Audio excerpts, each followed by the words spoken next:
Victoria was the company's new CEO, brilliant, brutally confident, and the daughter of a billionaire investor. People bowed when she walked past. Her heels clicked like a countdown to someone's job ending. She wasn't cruel, but she carried an arrogance that came naturally to someone who had never struggled a day in her life.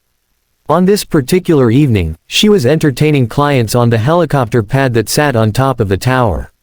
The company helicopter, a sleek, matte black Eurocopter, rested under floodlights like a giant mechanical bird.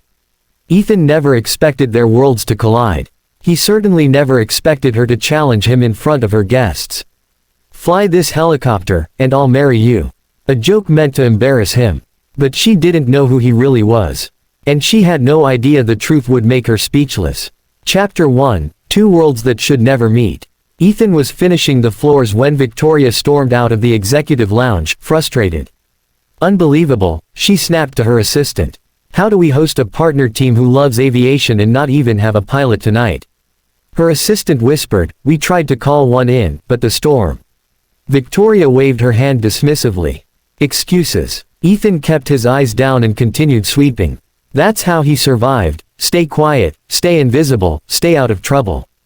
But fate had other plans. One of the visiting executives, a loud, overly confident man named Reynolds, noticed Ethan. "You," Reynolds said, pointing. "You working here?" Ethan nodded politely. "Yes, sir." "Ever been inside a helicopter?" Reynolds laughed. Ethan stiffened. His heart moved strangely in his chest.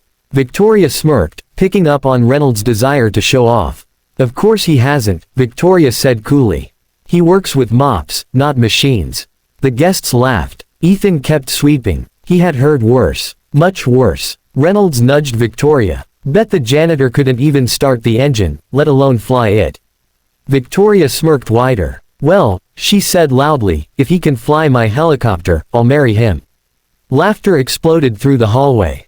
Ethan's jaw tightened. Her voice had sliced through his dignity like a blade. But he still said nothing. Not until one of the guests added mockingly, "Come on, janitor. Show us what you've got." Ethan lifted his eyes, steady, calm, unreadable. "What if I can?" he asked quietly. The laughter stopped. Victoria raised a brow. "Then I'll keep my promise," she said in a theatrical tone. No one in the room believed she meant it. But Ethan wasn't thinking about marriage. He was thinking about the one thing he always avoided. His past. Chapter 2, Up on the Rooftop. Rain had paused, replaced by a heavy mist as they took the elevator to the rooftop helipad. The night sky glowed with city lights reflecting off the wet surface. The helicopter sat waiting. Victoria crossed her arms. "All right, janitor. Impress us." Ethan approached the aircraft slowly, his fingertips brushing the cold metal.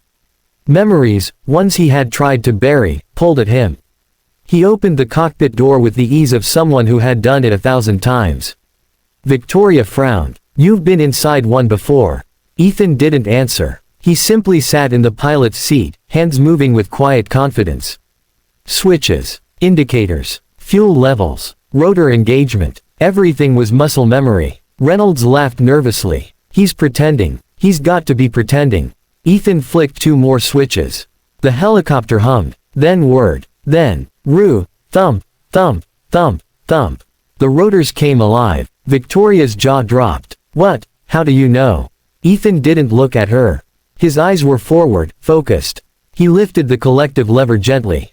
The helicopter began to rise. Smooth, controlled, precise. The guests stumbled backward, shocked. Ethan hovered the aircraft 3 feet up, keeping it steady in the wind. One of the men whispered, "Holy, he's an actual pilot." Victoria's face froze, a battle between pride and awe twisting inside her. Ethan lowered the helicopter softly back to the pad. Perfect landing. When the rotors slowed, he stepped out calmly, wiping a drop of oil from his fingers with a rag he always kept in his pocket. "Who are you?" Victoria breathed. Chapter 3, The Secret Revealed. For the first time since taking the CEO position, Victoria Hale looked genuinely shaken. You're not just a janitor." Ethan finally met her eyes. "No, ma'am, I'm not." The guests hovered in stunned silence. "Tell me," she insisted. "How do you know how to do that?" Ethan exhaled. "I was a helicopter pilot for the U.S. Coast Guard," he said quietly. "Rescue Division. 12 years active duty. Victoria blinked hard. Ethan continued. I flew missions during hurricanes, floods, offshore rescues. Saved more people than I can count. The wind blew lightly across the rooftop. So why are you here? She asked softly. Why a janitor? Why hide? Ethan swallowed. My wife died in a crash, he said gently. Not while I was flying, but when I wasn't there to pick her up. The rooftop fell quiet. After she passed, I quit flying. I quit everything. I had a newborn son, and I couldn't risk my life anymore. I needed something stable, something constant, so I took the first job I could find. Victoria's eyes softened in a way Ethan hadn't seen before. You're raising your son alone. Ethan nodded. He's the reason I'm still here. For a moment, the powerful CEO looked speechless. Then she whispered, I'm sorry. I judged you without knowing anything. Chapter 4, A Different Kind of Marriage Proposal. The guests left quietly after that, humbled. Only Victoria and Ethan remained under the city lights. She looked at him with a conflicted expression, embarrassed, impressed, and something else entirely. When I said I'd marry you if you could fly it, she said softly. Ethan chuckled. You don't need to worry about that, ma'am. Victoria frowned. You're making fun of me now. No, he replied. Just letting you off the hook. She stepped closer. You shouldn't. Ethan froze. You taught me something tonight, she continued. That people are more than their job titles. More than their uniforms. Indefinitely more than what others assume. Ethan gave a small smile. Thank you. Victoria looked at the helicopter, then back at him.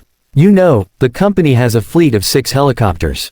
But only 2 pilots. She paused. We could use a third. Ethan's breath hitched. He hadn't flown professionally in years. But the idea stirred something inside him. I can't leave my son at night, he said. Victoria smiled gently. It's a daytime position. His heart thumped. And double your current pay. He stared at her. You're serious? She nodded once. Completely. Chapter 5, A New Beginning. The next morning, Ethan picked up Noah from school. Daddy, the boy said, climbing into the truck. Why are you smiling? Ethan ruffled his hair. I might be getting a new job. Noah gasped. A better one. A much better one. Noah hugged him tightly. At the same moment, Victoria watched them from her office window far above, smiling to herself. Not because of the joke she made. Not because he proved her wrong. But because she saw something rare. A man who carried strength without arrogance. A man who saved people quietly. A man who had survived tragedy and still chose kindness. For the first time in her privileged life, she was humbled. 2 weeks later, Ethan walked onto the helipad, wearing his new pilot uniform. Victoria stepped out to greet him. You clean up well, Captain Reed. Ethan laughed. And you haven't made any marriage bets lately, I hope? She smirked. No, I learned my lesson. Ethan climbed into the cockpit, starting the pre-flight checks. Before he closed the door, Victoria called out. Ethan? Yes? I may not marry you, she smiled softly. But I am very glad you walked into my life. Ethan nodded. Well, Emmett. Me too.